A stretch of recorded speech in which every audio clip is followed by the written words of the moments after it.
The wind didn't just howl that night. It screamed. It screamed like it was trying to tear the secret right out of that crooked little shack, board by crooked board. Snow piled up against the door, not like a blanket, but like a tombstone. Inside, darkness was the only thing with any weight. And on the floor, a young woman named Ruth lay chained to the fireplace. The metal was rusted. It was cold. It was a promise of a slow end. Her breath was a tiny, ragged thing, catching on a fever that was burning her up from the inside. She was trying to pray, I think, but the words wouldn't come. It's like she'd forgotten how. Beside her, two little girls. Her twins, Abigail and Mercy, no older than 7. They hadn't slept. They couldn't. They just watched their mother's chest, watching it stutter and pause and then, thank God, rise again. One held a rag with melted snow to her forehead. The other whispered songs that had no words left. This was Ruth McGraw, the woman whose laugh used to be the brightest thing in town. But that was before her husband died, before the whispers started, before Harlan Pike. Pike owned the biggest ranch. He owned the biggest everything, and he wanted to own her too. She said no, and for that, he took her life apart piece by piece until this shack and these chains were all that was left. His men were supposed to bring food, but tonight they didn't come. Only the storm came, and then something else came with it. Through the blinding white, a shape moved along the trees. A tall man, built like the mountain he lived on. His name was Jonah Coulter, a trapper, a hermit, a ghost who walked the high ridges where decent folk didn't go. He wasn't looking for trouble. He was tracking a wolf, but the trail brought him here. He would have kept walking. He almost did. But then he heard it. Faint, almost swallowed by the wind. A child's sob. Jonah put his shoulder to the door. Ice fought back, but he was stronger. The door burst open and a cyclone of snow and dead ash spun into the room. His eyes adjusted. He saw the girls first, their faces all bone and terror. Then he saw Ruth, and he saw the chains. For a long moment, the world just stopped. The mountain man stood there, looking like he was carved from the storm itself, and you had to wonder what he was thinking. Was he seeing a woman in chains, or something else entirely? Abigail, the brave one, whispered, "Please, mister, she's not breathing right." And just like that, the statue moved. Jonah knelt. He didn't say a word. He pulled a flask from his coat, tipped a little water onto Ruth's cracked lips. She swallowed. It was the first kindness she'd known in weeks. Then he drew a small, wicked-looking blade. Not for a threat. For the chains. He didn't try to smash the lock. He didn't hack at the links. He slid the tip of his knife into the keyhole.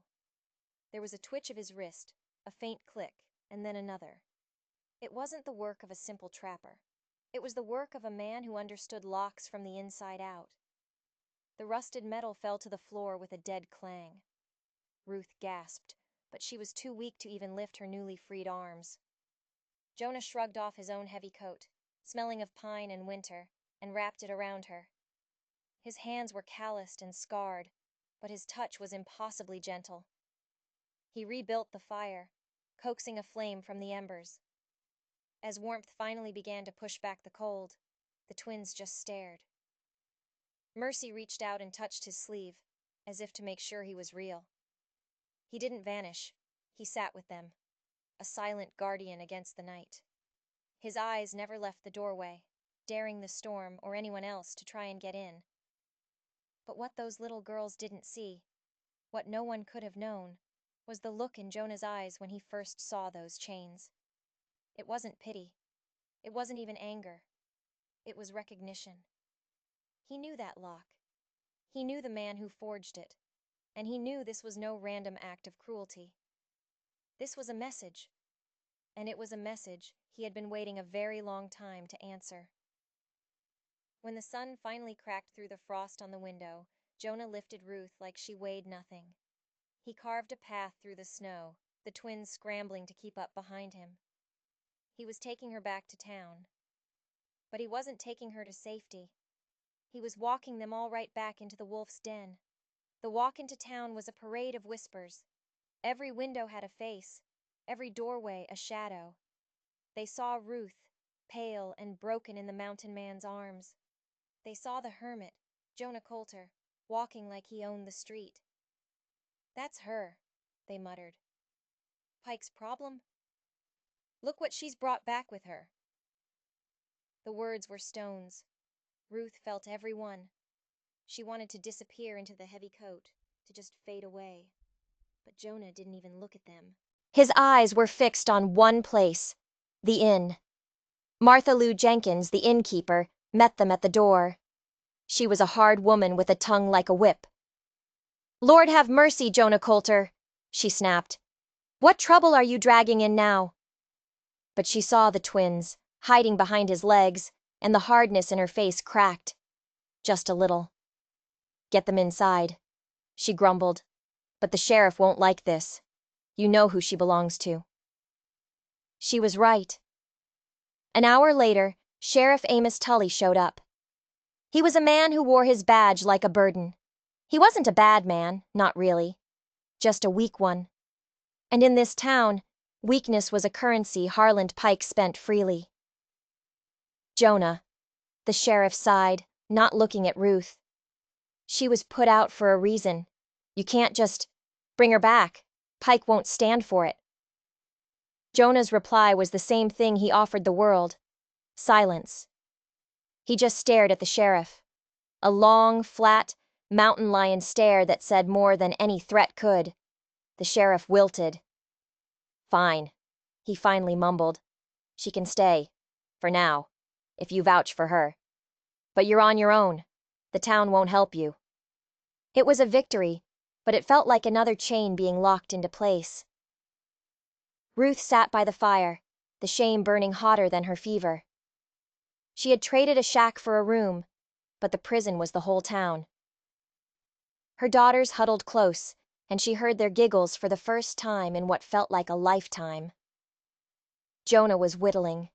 He carved a small, perfect wooden bird and placed it in Abigail's hand. In that small, quiet act, Ruth felt a flicker of something she thought was long dead. Hope. She looked at this silent man, this ghost from the mountains. He hadn't just broken her chains. He had stood against the sheriff.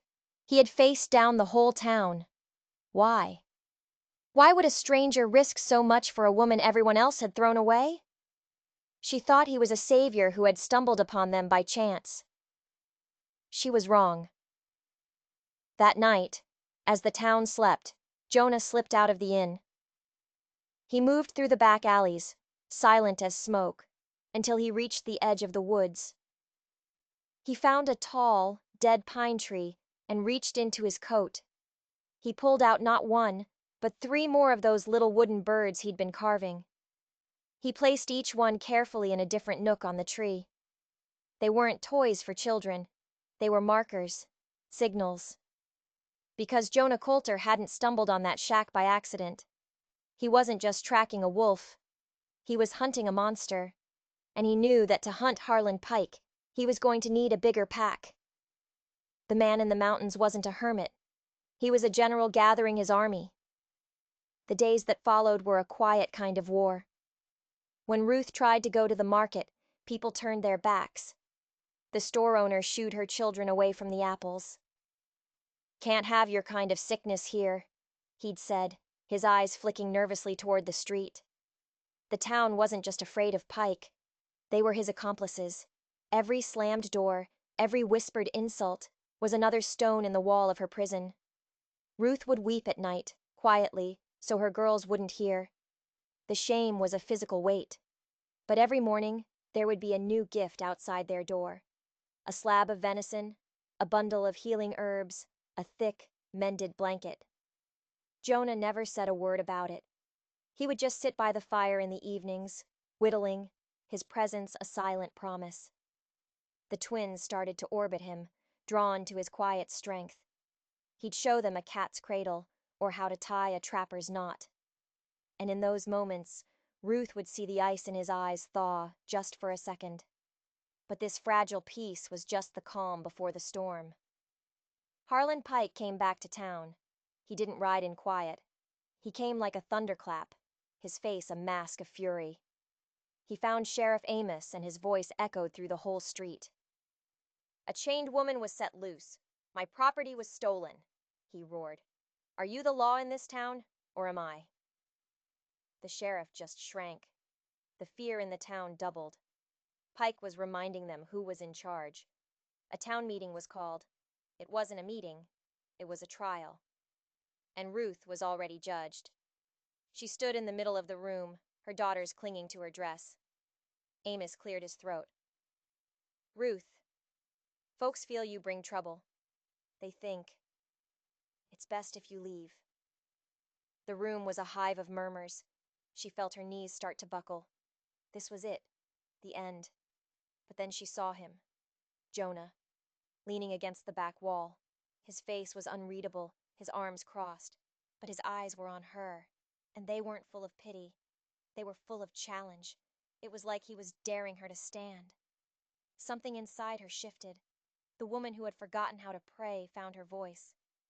"I have buried a husband in this town," she said, her voice quiet but clear. It cut through the noise like a razor. "I have worked until my hands bled. I have asked for nothing. If surviving is trouble, then yes, I am trouble." She pulled her daughters closer. "But my girls deserve more than your judgment. If you cast me out, you cast them out too." The room went silent. Some people looked away, ashamed. But Pike's eyes were full of venom. He spat on the floor. "You'll ruin this town," he snarled, and stormed out. He had lost, for now. But Ruth knew this wasn't over. Pike's hatred was a patient thing. That very night, Jonah found her staring into the fire. He sat down, not beside her, but across from her. For the first time, he spoke more than 2 words at once. "He won't stop," Jonah said, his voice a low rumble. "Pike doesn't just want you gone. He wants you erased." "I know," she whispered. "But why are you helping me? Who are you?" Jonah looked at the fire for a long time. The flames danced in his dark eyes. "15 years ago," he began, "Harlan Pike rode onto a small homestead up on the North Ridge. A family lived there. A man, his wife, their young son. Pike said the land was his. The homesteader had a deed, signed and sealed. He showed it to Pike." Jonah paused. He picked up a piece of wood and his knife. The blade began to move, shaving off thin curls. "Pike looked at the deed, and then he looked at the homesteader, and he laughed. The next morning, the homestead was gone, burned to the ground. They said it was a fire from the hearth, a tragic accident." He looked up from his carving, and his eyes met Ruth's. "They buried 3 bodies, but the boy wasn't in the cabin when the fire started. He was in the woods, checking his trap lines." A cold dread washed over Ruth. She understood. "He saw it all," Jonah said, his voice flat, devoid of all emotion. "He saw Pike and his men ride away from the flames." He held up what he was carving. It wasn't a bird this time. It was a small wooden wolf, its head thrown back in a silent howl. "Pike didn't just take your home, Ruth," he said. "He took mine too." The revelation hung in the air, heavier than any chain. Jonah wasn't just a kind stranger. He was a ghost, a survivor of Pike's first great sin, and he had been waiting 15 years for his revenge. Her fight was his fight. But then, the other shoe dropped, the twist that changed everything. "But he didn't just burn my home," Jonah continued, his voice dropping to a whisper. "There was a reason he wanted that land. A reason he wanted your husband's land, too." He leaned forward, and the look in his eyes was terrifying. "Your husband didn't die of a fever, Ruth, and my parents didn't die in a fire. Pike poisoned them, both of them." Ruth's world tilted on its axis. Poisoned? Her husband gone not by sickness but by murder? It couldn't be true. It was too monstrous. "No," she breathed, shaking her head. No, the doctor said. The doctor is on Pike's payroll, Jonah cut in, his voice hard as iron. Just like the sheriff. Just like half this town.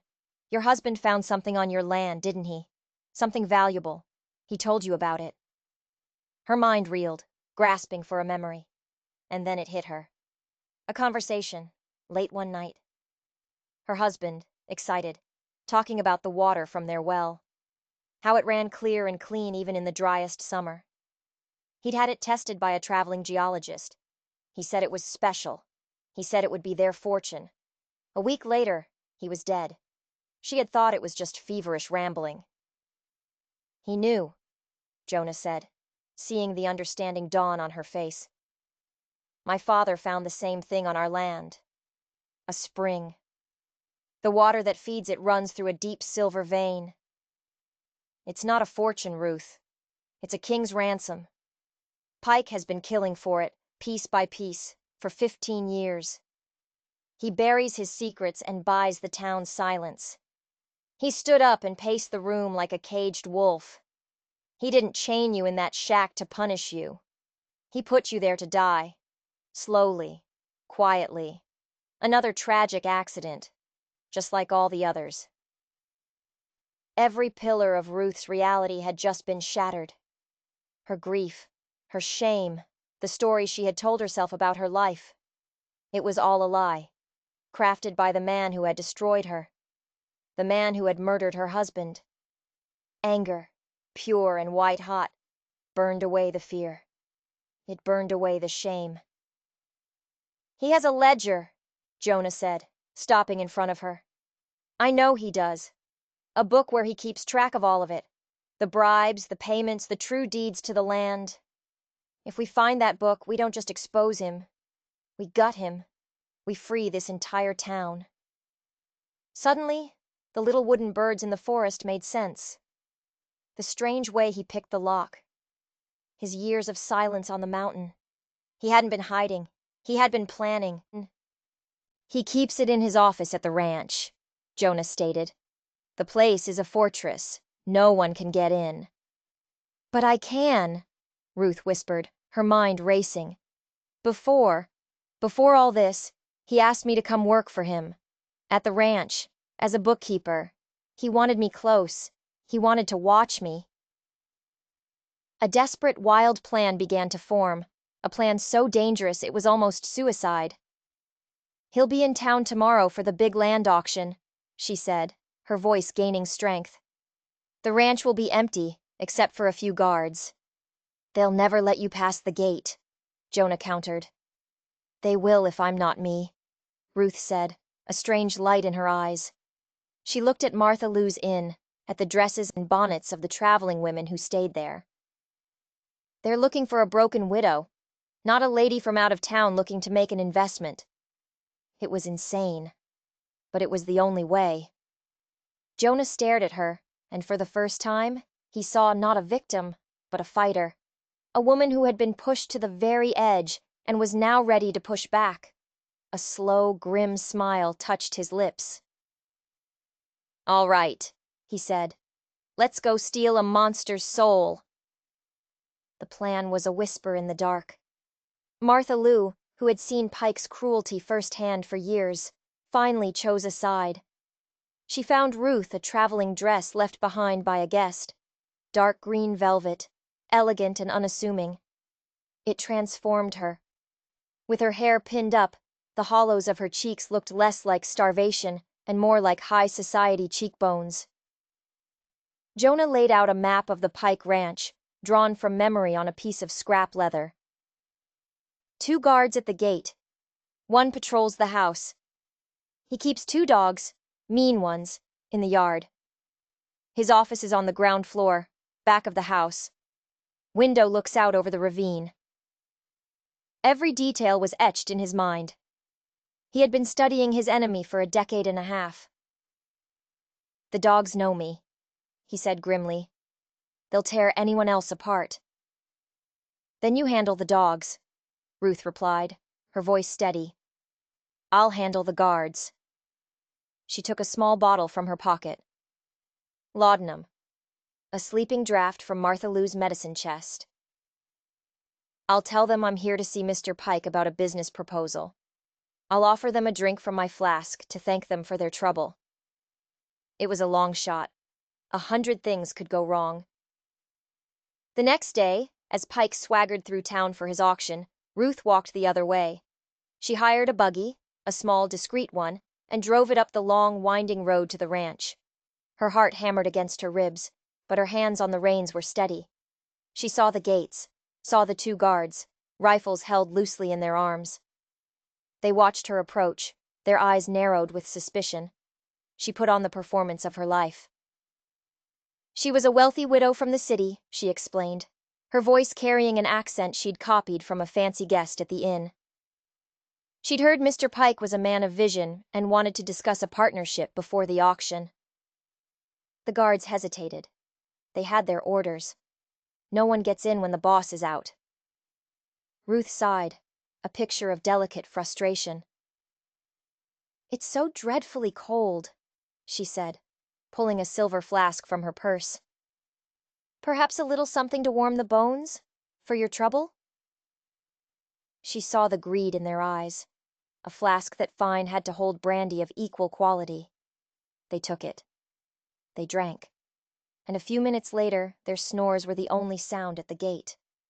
It was working. It was actually working. She slipped through the gates and saw Jonah emerge from the trees like a shadow. He gave a low whistle, and the 2 massive hounds came bounding toward him. But instead of attacking, they whined and licked his hands. He had been feeding them scraps for years, earning their trust, turning the monster's own weapons against him. He disabled the patrol and pointed to the back of the house. Go. You have 10 minutes, maybe less. Ruth ran. She found the office window, just as he'd described. It was locked. But Jonah had given her something else. A thin piece of metal, a tool from his trapping kit. She remembered watching his hands as he'd picked the lock on her chains. She slid the metal in, felt for the tumblers, and prayed. A click. The window slid open. She was in. The office was opulent, filled with dark wood and the smell of leather and cigar smoke. It was the den of a predator. And there, on the massive oak desk, was the ledger. She grabbed it. Her hands were shaking now. She had it. She had the proof. She turned to leave, and her heart stopped. Harlan Pike was standing in the doorway. He wasn't at the auction. He was holding a pistol, and it was aimed right at her chest. I knew you had more fight in you than they thought, he said, a cold, thin smile on his face. I was starting to get bored. Thank you for making things interesting again. He hadn't gone to the auction at all. The entire thing, his loud pronouncements in town, his public schedule. It had all been a trap. He knew someone would come for the ledger. He just didn't know who. Did you really think it would be that easy? He sneered. That you and that mountain filth could undo a lifetime of my work? Ruth stood frozen, the heavy ledger clutched in her hands. This was it. There was no escape. Suddenly, a shadow filled the window behind her. Jonah. He had come back for her. Pike saw the movement and his smile widened. Ah, the whole happy family, he chuckled, raising the pistol. I'll send you to join your husband, and then I'll send the boy to join his parents. He aimed. Time slowed to a crawl. Ruth closed her eyes. A gunshot echoed through the house, but it wasn't the one she expected. Ruth opened her eyes. Pike was staggering backward, a look of pure shock on his face. A dark red stain was spreading across his white shirt. He looked down at his chest, then back up, his mouth opening but no sound coming out. Behind him, standing in the hallway, was Sheriff Amos Tully. He was holding a smoking pistol, his hand trembling violently. It's over, Pike, the sheriff whispered, his voice cracking. Pike crumpled to the floor, dead. Jonah vaulted through the window, rifle at the ready. He saw Pike on the ground, and then he saw the sheriff. The 2 men stared at each other over the body of the man who had owned them both. Ruth couldn't breathe. The sheriff? The weak, bought and paid for sheriff had just saved them? It didn't make any sense. Amos looked at Ruth, his face pale and slick with sweat. "He pushed too far," he stammered. Last night he came to my house. He told me to arrange an accident for your little girls." The air went out of the room. Killing her, killing Jonah, that was business. But coming for her children. That had been a line. A line that even a coward like Amos Tully wouldn't let him cross. He had followed Pike from town, suspecting a trap, and had arrived just in time. They had the ledger. They had the confession that came with the sheriff's final act. They had justice. But the story wasn't over. Not by a long shot. As Ruth looked down at the ledger in her hands, she saw that it wasn't just a record of bribes and land grabs. The last few pages were different. They were written in a frantic scrawl. They were journal entries. Pike's last entries detailed his growing paranoia. He wrote about a partner, a silent partner from the city who had financed his entire operation from the beginning. A partner who was even more ruthless than he was. The final entry was chilling. "He's coming," Pike had written. "He knows the trapper's boy is still alive. He knows the woman has him. He's coming to clean up the loose ends. He said he'll burn the whole valley to the ground to protect his investment." The letter was signed with a single, elegant initial. An initial that belonged to the territorial governor. They hadn't just killed a local tyrant. They had just declared war on the most powerful man in the state. The man who commanded the militia. The man who wrote the laws. They hadn't escaped the prison. They had just realized it was bigger than they had ever imagined. And the warden was on his way. The ledger was a death sentence. Jonah saw it instantly. They couldn't take it to the law. The governor was the law. If they stayed, his men would ride in, and it wouldn't be an arrest. It would be a massacre, disguised as justice. "We have to run," Jonah said, his voice urgent. "Gather the girls. We'll head up into the high country. He won't find us there." But Ruth shook her head. Her eyes were fixed on the dead man on the floor, on the book in her hands. She thought of her husband's murder, of Jonah's parents, of a town choked by fear for 15 years. "No," she said, her voice filled with a steel he had never heard before. "No more running. We didn't come this far just to hide. This book isn't just proof. It's a weapon." Sheriff Amos, still shaking, looked at her like she was crazy. "Woman, you heard what it says. The governor will send the militia. He'll burn us all." "Then let him try," Ruth declared. "This town has lived in the dark for too long. It's time someone turned on the light." It was a suicidal plan, a peasant uprising against a king. But as Jonah looked at her, standing there in her borrowed velvet dress, he saw the same fire he'd seen in his own father's eyes, right before Pike had murdered him. It was the fire of a person who had nothing left to lose, and therefore was afraid of nothing. He gave a slow nod. "All right," he said, "but we're not going to fight his way. We're going to fight my way." He went to the window and gave a low, piercing whistle. A minute later, a man emerged from the woods, then another, and another. These were the men he had summoned with the wooden birds. Outcasts, homesteaders, men who had been wronged by Pike and driven into the hills. His secret army. They returned to town not as fugitives, but as liberators.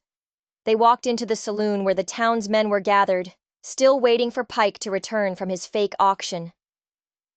Jonah threw the ledger onto the bar. "Harland Pike is dead," he announced. The room went dead silent. "He was a murderer and a thief. And for 15 years, he made you all his slaves." He opened the book, and he began to read.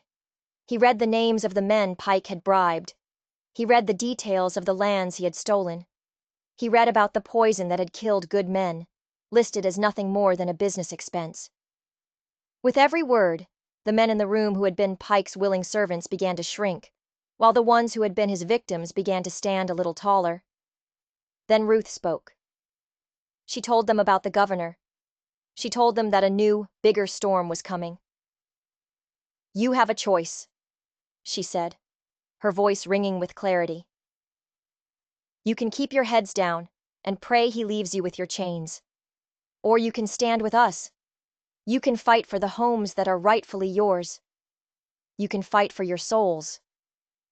For a long moment, there was only the sound of breathing. Fear was a deep-rooted weed in this town.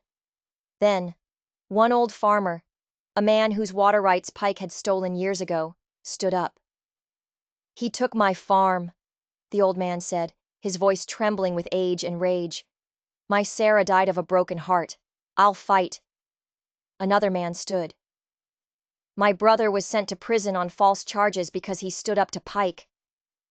Then another, and another. A revolution was being born in a dusty saloon. They spent the next 2 days turning the town into a fortress. They used Jonah's trapper knowledge. They dug pits, set snares, and barricaded the streets. They weren't an army, but they were a people who knew the land, and they were fighting for their lives. Ruth organized the women, turning the inn into a field hospital. Her daughters, Abigail and Mercy, carried bandages, their small faces set with grim determination. They were no longer just children. They were soldiers in their mother's war. On the 3rd day, a rider was spotted. The governor's militia was coming. A column of uniformed men, 50 strong, riding under the flag of the very law they were about to break. The town grew quiet. They were outnumbered, outgunned. This was the moment of truth. The militia captain rode forward, demanding their surrender. He called for the trapper Jonah Coulter and the woman Ruth McGraw to be handed over for the murder of a respected citizen. From the roof of the inn, Jonah watched them. He had a rifle in his hands, but he didn't raise it. "What do we do?" Sheriff Amos whispered beside him. Jonah looked down at Ruth, who was standing in the middle of the street, alone. She held no weapon. She was just standing there, waiting. "We trust her," Jonah said. Ruth waited until the captain was close enough to hear. Then she held up the ledger. "This is the truth," she shouted, her voice carrying across the silent street. "This book is Harlan Pike's confession, and it names your governor as his partner." The captain sneered. "Fairy tales! Lay down your arms or we will open fire." "Before you do," Ruth called out, "you should know that a copy of every single page in this book is already on a stagecoach headed for the federal marshal in the next territory, and a second copy is in the hands of the biggest newspaper in the capital. If you attack us, you aren't silencing us. You are proving everything we claim is true. You'll be the spark that burns your governor to the ground." It was a bluff, a spectacular, world-ending bluff. There was no stagecoach, there was no newspaper, there was only this one book, and a woman brave enough to bet the entire world on it. The captain hesitated. He looked at the fortified town. He looked at the woman standing before him. He could follow his orders and start a bloodbath, but what if she was telling the truth? His career, his life would be over. He weighed his options, his ambition against his fear. And for the second time in a week, a man in a position of power made a choice. He held up his hand. "We will hold our position," he commanded his men.